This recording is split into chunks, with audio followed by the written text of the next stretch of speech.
Selamat pagi. Di sini saya akan melakukan presentasi dengan judul penelitian mahasiswa terlambat ke kampus program studi Pendidikan Teknik Mesin Universitas Palangkaraya.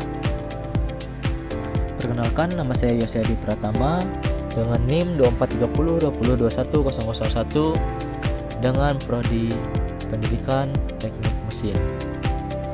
Mata kuliah metodologi penelitian. Yang pertama, di sini saya akan membahas latar belakang.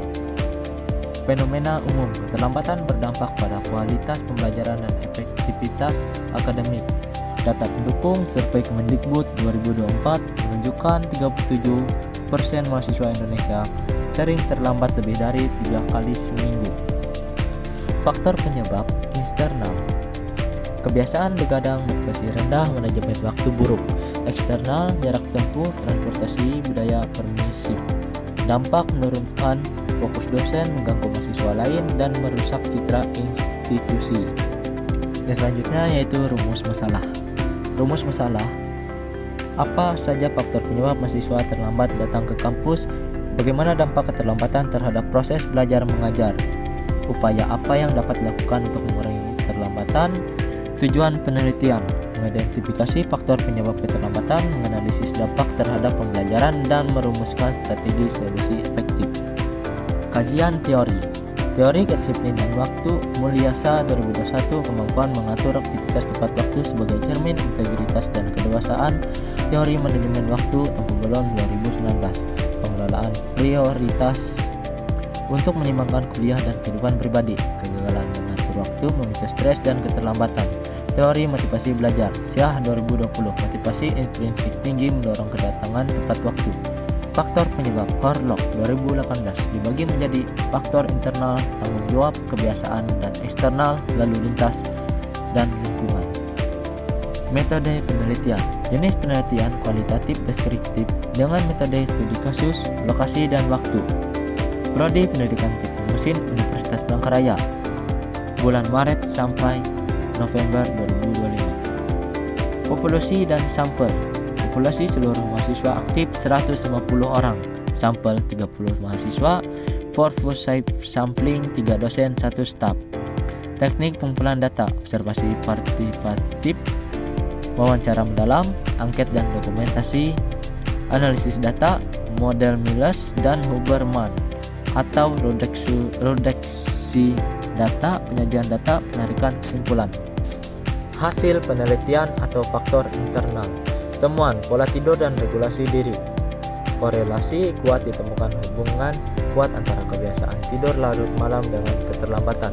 Perbandingan kasus mahasiswa terlambat. Contoh, Rainca mengakui sering tidur larut malam dan bangun kesiangan menyebabkan sering terlambat. Mahasiswa disiplin. Contoh, Muhammad Bayu tidak tidur larut malam dan konsisten tidak terlambat. Kesimpulan, manajemen waktu istirahat yang buruk adalah akar masalah utama. Hasil penelitian atau faktor eksternal. Temuan, kemacetan dan transportasi. Keluhan umum mayoritas responden setuju bahwa kemacetan dan infrastruktur jalan adalah kendala. Realita lapangan, faktor ini tidak selalu berdampak linear. Contoh, responden Ilham Febrianur menghadapi kondisi jalan yang sama namun tidak terlambat. Analisis kemacetan seringkali menjadi kambing hitam atau rasionalisasi bagi mereka yang kurang persiapan waktu berangkat. Peran motivasi belajar. Fenomena struggle mahasiswa dengan motivasi tinggi tetap berusaha dengan tepat waktu meskipun jadwal pagi atau rumah jauh. Motivasi rendah cenderung memiliki toleransi rendah terhadap hambatan atau mudah menyerah karena hujan atau macet.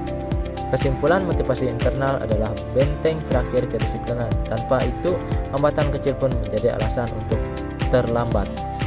Kesimpulan, dominasi faktor internal. Akar masalah utama adalah lemahnya regulasi diri atau terutama pola tidur, bukan semata faktor eksternal. Antisipasi hambatan. Kemacetan bersifat relatif. Mahasiswa disiplin mampu mengatasinya dengan manajemen waktu keberangkatan yang lebih awal. Koneksi motivasi. Motivasi belajar yang tinggi mengubah cara pandang mahasiswa terhadap hambatan seorang tantangan yang harus disiasati. Yang terakhir yaitu saran bagi mahasiswa. prioritaskan perbaikan pola tidur atau kurangi begadang, dan ubah mindset agar tidak menjadi macet sebagai alasan rutin. Bagi dosen dan kampus, terapkan aturan toleransi yang tegas namun mendidik, serta evaluasi efektivitas jadwal kuliah yang terlalu pagi. Bagi peneliti, selanjutnya lakukan wawancara mendalam in-depth interview untuk menggali aspek psikologis yang tidak terungkap lewat angket. Sekian presentasi saya. Sampai di sini saja dengan judul penelitian mahasiswa pendidikan teknik mesin yang terlambat turun ke kampus. Saya ucapkan terima kasih.